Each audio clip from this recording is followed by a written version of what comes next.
नमस्कार दोस्तों, स्वागत है आपके अपने चैनल बीसी एजुकेशन में। दोस्तों, आज हम इस वीडियो में कैलेंडर के बेसिक प्रश्नों को हल करेंगे जो कि हर एक एग्जाम में आता है। तो चलिए शुरू करते हैं आज के वीडियो को। दोस्तों, ये पहला प्रश्न है। दोस्तों, कोई भी प्रश्न को करने से पहले अच्छा तरह से पढ़ना चाहिए जो कि हमें समझ में आए। तो चलिए इस प्रश्न को देखते हैं। लिखा है कि यदि 1 अक्टूबर को रविवार हो तो 1 नवंबर को कौन सा दिन होगा। दोस्तों, सबसे पहले तो 1 अक्टूबर को क्या बोला है, 1 अक्टूबर को रविवार है। ये हमसे प्रश्न में बोला है रविवार है। और क्या पूछा है, तो 1 नवंबर को यानी 1 नवंबर को कौन सा दिन होगा। दोस्तों, ये हमसे प्रश्न में पूछा हुआ है। तो दोस्तों, अक्टूबर कितने दिन का होता है? अक्टूबर 31 दिन का महीना होता है। लेकिन ध्यान रखिएगा, जो ये दिया है पहला नहीं लेंगे, यानी 1 अक्टूबर का पूछा है तो 1 तारीख को नहीं लेंगे, तो 1 तारीख इसमें से घटा देंगे। तो हमारा 30 दिन तो अक्टूबर में हो गया, और इस नवंबर का 1 दिन पूरा ले लेंगे यानी +1 कर देंगे, और हमारा टोटल 31 दिन हो गया। दोस्तों, 1 अक्टूबर से 1 नवंबर में टोटल 31 दिन होगा। अब इस 31 दिन में 7 का भाग लगाएंगे। दोस्तों, 7 का भाग इसलिए लगाते हैं कि ये जो रविवार है हर 7 दिन बाद आता है, यानी एक सप्ताह में 7 दिन होते हैं। तो 7 चौको 28, और रिमाइंडर कितना बचा, हमारा रिमाइंडर बचा 3। दोस्तों, हमें बस इस शेषफल से काम है, तो शेषफल आ गया 3। दोस्तों, अब इस रविवार के बाद 3 दिन गिनेंगे, यानी 1 दिन, 2 दिन, 3 दिन, क्योंकि हमारा शेषफल 3 आया है। तो रविवार के बाद क्या पड़ेगा, सोमवार, मंगलवार, बुधवार। दोस्तों, हमारा उत्तर बुधवार होगा। दोस्तों, इस तरह ऐसे प्रश्नों को हल किया जाता है। दोस्तों, ये प्रश्न बहुत ही आसान होते हैं, बस आपको सोचकर करना होता है। यदि आपको ट्रिक ये मालूम चल गया तो ये प्रश्न बहुत ही आसान हो गए। तो हमारा उत्तर बुधवार हो गया, सी। दोस्तों, उम्मीद करता हूँ कि ये प्रश्न आपको समझ में आया होगा। चलते हैं अगले प्रश्न पर। दोस्तों, ये अगला प्रश्न, और ये छोटा प्रश्न देखने में लग रहा है, लेकिन ये 3-4 बार गत वर्षों के एग्जाम में आया हुआ प्रश्न है। तो ये क्या लिखा है, एक अधिवर्ष में विषम दिनों की संख्या। दोस्तों, सर्वप्रथम ये समझ लीजिए कि अधिवर्ष किसे कहते हैं। दोस्तों, अधिवर्ष को लीप वर्ष भी कहते हैं, यानी लीप वर्ष। दोस्तों, अधिवर्ष बहुत से लड़के नहीं समझ पाते हैं, लेकिन इसको लीप वर्ष कहते हैं। तो लीप वर्ष में विषम दिनों की संख्या। तो दोस्तों, एक सामान्य वर्ष में कितने दिन होते हैं, 365 दिन, और लीप वर्ष में 366 दिन। लेकिन इसमें तो विषम दिन की संख्या पता ही नहीं चला। तो दोस्तों, इसको 7 से भाग लगा देंगे। 7 से भाग इसलिए लगाएंगे कि एक हफ्ते में 7 दिन होते हैं। तो 7 का भाग लगाएंगे तो 7 पंजे 35, 1 16, 7 दूना के 14, यानी 52। और शेष कितना बचा दोस्तों, 52 बार भाग गया, लेकिन शेष बचा 2, यानी 2 दिन हमारा शेष बच गया।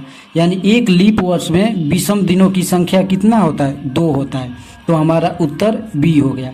दोस्तों, यही प्रश्न यदि सामान्य वर्ष में पूछ दे कि एक सामान्य वर्ष में विषम दिनों की संख्या कितना होता है, तो दोस्तों 365 में 7 का भाग लगा देंगे तो 1 दिन आएगा। तो दोस्तों, ये एक प्रश्न बन गया कि एक सामान्य वर्ष में विषम दिनों की संख्या 1 होता है, और एक अधिवर्ष या लीप वर्ष में विषम दिनों की संख्या 2 होता है। तो दोस्तों, ये बहुत महत्वपूर्ण है, इसको याद करके रखिएगा। चलते हैं अगले प्रश्न पर। दोस्तों, ये प्यारा सा अगला प्रश्न है। दोस्तों, इस प्रश्न को करने से पहले यदि चैनल को सब्सक्राइब नहीं किए हैं तो प्लीज़ चैनल को सब्सक्राइब कर लीजिए। चलिए इस प्रश्न को देखते हैं। दोस्तों, लिखा है यदि 2 अप्रैल को शुक्रवार है तो 2 मार्च को कौन सा दिन होगा। दोस्तों, प्रश्न में लिखा है कि 2 अप्रैल को शुक्रवार है। ये हमें प्रश्न में दिया हुआ है, 2 अप्रैल को शुक्रवार। तो 2 मार्च को कौन सा दिन होगा, ये हमसे पूछा गया है। तो दोस्तों, अप्रैल में तो 2 दिन हो गया, तो 2 दिन अप्रैल में। और मार्च में कितने दिन होते हैं, मार्च में 31 दिन होते हैं। तो 31 में से 2 को घटा देंगे तो हमारा 29 दिन मार्च में हो गया। तो दोस्तों, 29 दिन मार्च में और 2 दिन अप्रैल में, तो हमारा कितना दिन हो गया? 31 दिन। और 31 में 7 का भाग लगाएंगे तो शेषफल कितना आएगा? 3 दिन।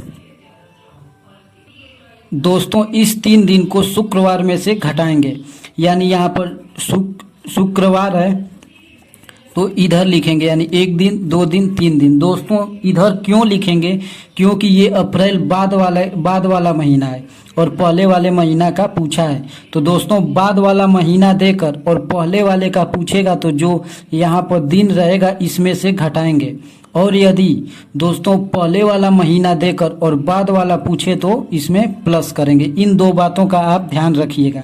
तो शुक्रवार के बाद, शुक्रवार के पहले कौन सा दिन पड़ता है? बृहस्पतिवार। उसके बाद बुधवार, उसके बाद मंगलवार। यानी दोस्तों हमारा उत्तर ए हो गया, मंगलवार।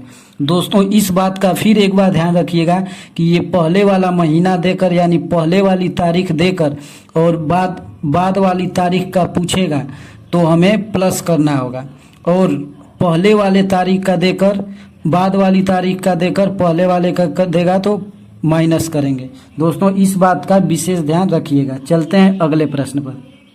दोस्तों ये अगला प्रश्न और ये भी एग्जाम में कई बार पूछा गया है। क्या लिखा है? 1 लीप वर्ष में होते हैं।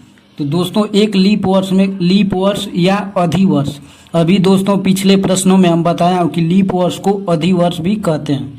तो दोस्तों 1 लीप वर्ष में कितने दिन होते हैं? 366 दिन होते हैं। तो 366 में 7 का भाग लगाएंगे तो 7 पंजे 35, फिर बचा हासिल 1, यानी 7 दूना के 14। दोस्तों 52 पूरा भाग चला गया और 2 दिन शेष बचा। तो इसको कैसे लिखेंगे? 52 सप्ताह, यानी 7 में भाग देंगे तो सप्ताह हो गया।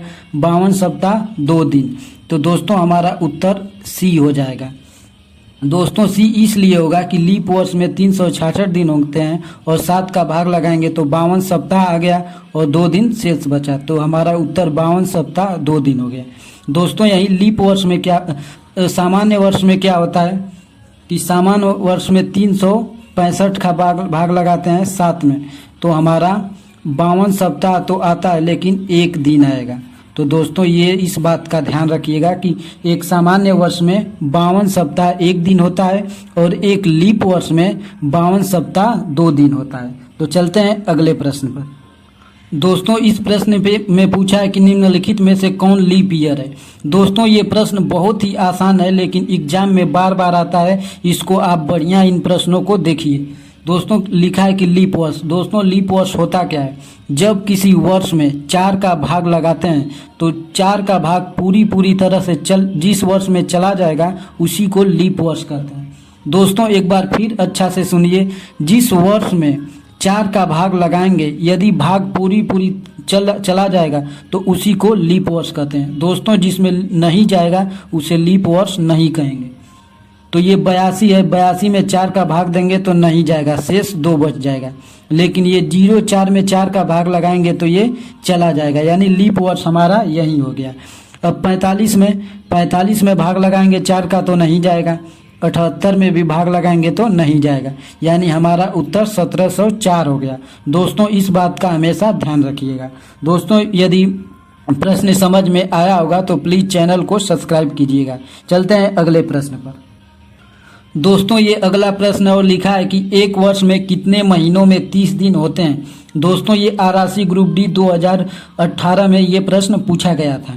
तो इसमें क्या लिखा है? एक वर्ष में कितने महीने में 30 दिन होते हैं। तो दोस्तों ये बहुत आसान है, देखिए अप्रैल में 30 दिन होते हैं, फिर जून महीने में भी 30 दिन होते हैं, फिर सितंबर में भी 30 दिन होते हैं और उसके बाद नवंबर में भी 30 दिन होते हैं। दोस्तों इन 4 महीनों में एक वर्ष में इसी 4 महीने में मात्र 30 दिन होते हैं, नहीं तो बाकी में 31 दिन होते हैं। तो हमारा उत्तर बी हो जाएगा। दोस्तों ये भी प्रश्न पूछ सकता है कि एक वर्ष में कितने महीने में 31 दिन होते हैं। तो दोस्तों जनवरी हो गया, मार्च हो गया, मई हो गया, जुलाई हो गया, अगस्त हो गया, अक्टूबर हो गया और दिसंबर, यानी 7 महीनों में 31 दिन का होता है और 4 महीनों में 30 दिन का होता है, और जो फरवरी है वो 28 दिन या 29 दिन होता है। दोस्तों अब चलते हैं अगले प्रश्न पर। दोस्तों ये प्यारा सा अगला प्रश्न और ये भी बहुत आसान है। तो चलिए इस प्रश्न को करते हैं। फरवरी माह में होते हैं। दोस्तों ये बहुत आसान है। ये प्रश्न एग्जाम में बार बार आते हैं। लड़के कंफ्यूजन में रहते हैं कि कितने दिन होते हैं फरवरी महीने में, लेकिन ये वीडियो देखने के बाद अब कोई कंफ्यूजन नहीं रहेगा और आप आसानी से कर सकते हैं। तो दोस्तों फरवरी महीने में कितने दिन होते हैं? 28 या 29 दिन। 28 दिन कब होता है और 29 दिन कब होता है, इसको हम बता रहा हूँ।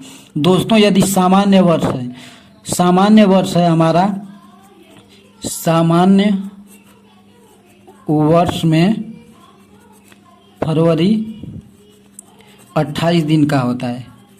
दोस्तों लिख दिया हूँ कि दोस्तों यहाँ पर लिख दिया हूँ कि सामान्य वर्ष में फरवरी 28 दिन का होता है।